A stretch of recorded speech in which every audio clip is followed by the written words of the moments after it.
Hello and welcome to the official 101 Great Goals YouTube channel. I'm Aaron and this is my Premier League predictions.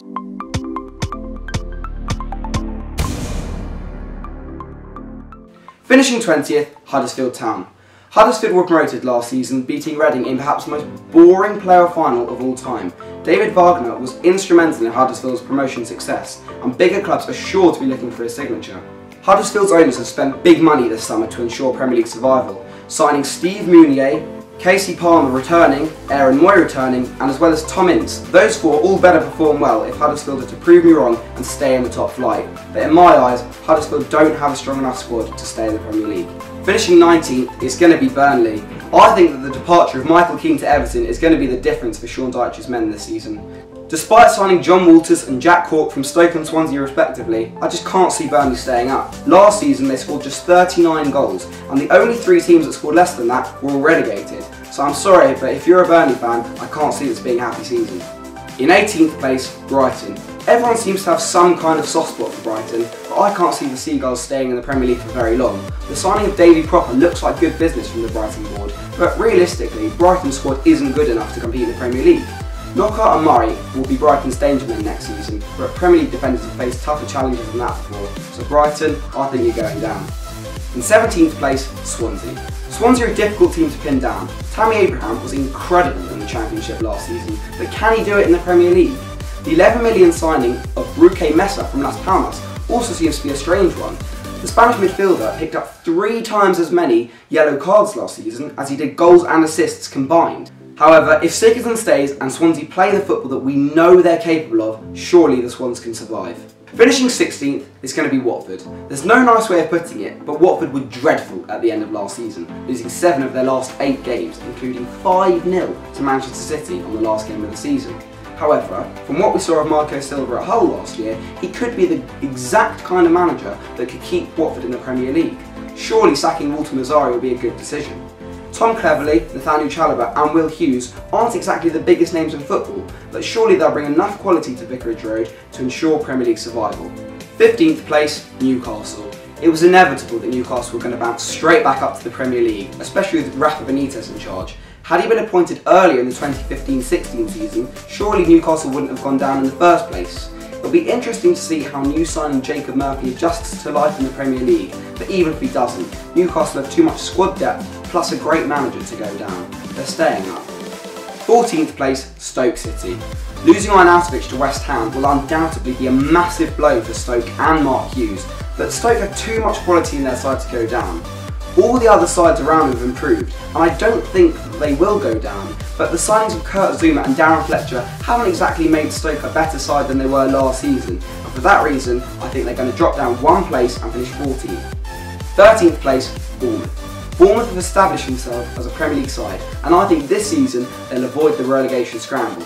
Just. Despite losing Jack Wilshere, who's returned to Arsenal, Eddie Howe's only strengthened their squad from last season. Asmir Begovic is an upgrade on Artur Boruc, and Jermaine Defoe almost guarantees goals. The return of Nathan Ake will almost certainly guide Bournemouth to Premier League safety. 12th place, Crystal Palace. Palace's season really does depend on how new manager Frank de Boer adjusts to the Premier League. The Palace team hasn't changed much from last season, only signing Ruijderveld and Loftus-Cheek. Palace finished 14th last year, and provided that Benteke has a great season, there should be really no reason for Palace fans to worry. 11th place, West Brom. West Brom are a strange side. They don't play good football, nor do they have great players, but under Tony Pulis they are pretty much safe in the Premier League. Jay Rodriguez could turn out to be a brilliant signing, but as I said, there's nothing special about West Brom. So a mid-table finish seems like a more than reasonable prediction in my opinion. 10th place, Southampton. I think that Southampton will finish in the top half this year. It's pretty much the same team as last year, although it does look like Virgil van Dijk will leave the club. Manolo Gabbiadini, Sofiane Boufal and Nathan Redmond will surely be the men to guide Southampton to a top half finish. And a defence containing Fraser Forster and Ryan Bertrand isn't exactly a bad one either. For Southampton, I think they're finishing in the top half. 9th place, Leicester. It's been over a year now and still nobody can work out how on earth Leicester won the league just 2 seasons ago. It is safe to say that Leicester won't repeat that feat again this year, and a 9th place finish could be more than generous. Mahrez and Vardy will never quite recapture their form of 2015-16, and this could be the year of Iheanacho. He seemed to score in every game he played for Manchester City, City, and it'll be interesting to see how he fares as a regular starter. So, with all things considered, 9th place seems like a reasonable prediction for Leicester City. 8th place, West Ham. It's been an incredible summer for West Ham, signing Joe Hart, Arnautovic, Zabaleta and Chicharito, who are all Premier League proven players. They'll definitely improve a shaky West Ham side. If a West Ham side this strong can't stay in the top half, then there is no way that Slaven Bilic will be in a job come May. It's been a great transfer window, and it only shows signs that West Ham are going to have a great season, and it'll be a happy season for all the fans at the London Stadium. 7th place, Everton. Another team who had a ridiculously good transfer window. Will Wayne Rooney be a revitalised player at Goodison Park? Probably not. He will guarantee about 15 goals this season and is a great player to have in the squad. Of course, Everton are now without Lukaku, and Sandro will have big boots to fill. The signings of David Klaassen, Michael Keane and Jordan Pickford have all strengthened Everton's side, and Ronald Koeman's men will surely be competing for Europa League space.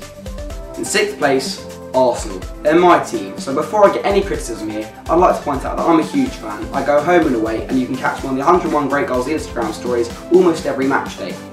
If Alexis stays, Ozil performs, Lacazette hits the ground running, and Arsenal's defence tighten up at the back, this season could be a great one, and far better than 6th place. Sead Kolasinac looks like he could be a fantastic signing. He was brilliant in the Community Shield and picked up left back of the season in the Bundesliga last year. However, Lacazette's the big worry for me. Everyone judges Neymar for going to the French League, saying it's not a competitive division, but then everyone raves on about how many goals Lacazette scored in the exact same league. Can he do it in the Premier League? I pray to God that he can, but if he can't, and Arsenal have found the next Marouane Chamakh, this season could be disastrous. 5th place, Tottenham. Tottenham certainly haven't improved on last season, and in fact they're probably worse than they were 4 months ago due to the loss of Kyle Walker. They haven't signed anyone, and this season could be a massive test. Playing at Wembley could be a huge task for Spurs because they were dreadful there last season. So that's factor number 1. Factor number 2 is the fitness of Harry Kane.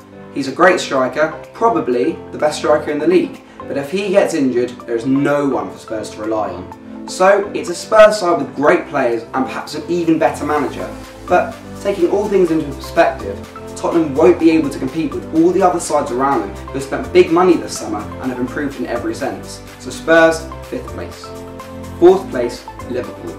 Should Coutinho stay at Anfield, this season could be a great one for Liverpool. A front four of Firmino, Salah, Mane and Coutinho will be incredible, and I'm completely sure that they will regain their place in the Champions League for another season. Jurgen Klopp is factually very keen on signing Virgil van Dijk from Southampton, and should he sign for the club, they're going to finish in the top 4 for sure. 3rd place is last season's champions, Chelsea. The imminent departure of Diego Costa will definitely have a massive effect on the club. I really cannot see Batshuayi and Morata scoring the amount of goals that Costa could last season. Rudiger and Bakayoko will definitely improve the defensive side of Chelsea, but goals win you games, and I'm not sure how many goals are inside this Chelsea team. I'm sure Sunday was a blip, but Chelsea were far from impressive at Wembley Stadium on Sunday afternoon in the Community Shield, and for those reasons, I just can't see Chelsea retaining the title. In 2nd place, Manchester United. I can't quite see the Premier League returning to Old Trafford for the first time since Sir Alex Ferguson left this season. But they do definitely look like title challengers. If Lukaku performs badly, 2nd place is off the table for Man United, and 6th place yet again will seem like a more reasonable presumption. United have some quality players in their ranks and a quality manager in Jose Mourinho, but I don't think his boring defensive tactics will bring the title to Old Trafford just yet. And the champions, Manchester City. If City don't win the title this year, then Pep Guardiola is an absolute fraud. They've spent so much money improving their flaws at the back, it would be a disgrace if they don't win the league. Again, injuries play a massive part in the season for all teams, but provided City keep a relatively fit squad, they have the best team on paper, and potentially they could run away with the title. So, those were my predictions. What are yours? Be sure to comment them below, and until then, like, share, subscribe. I've been Aaron, and I'll see you next time.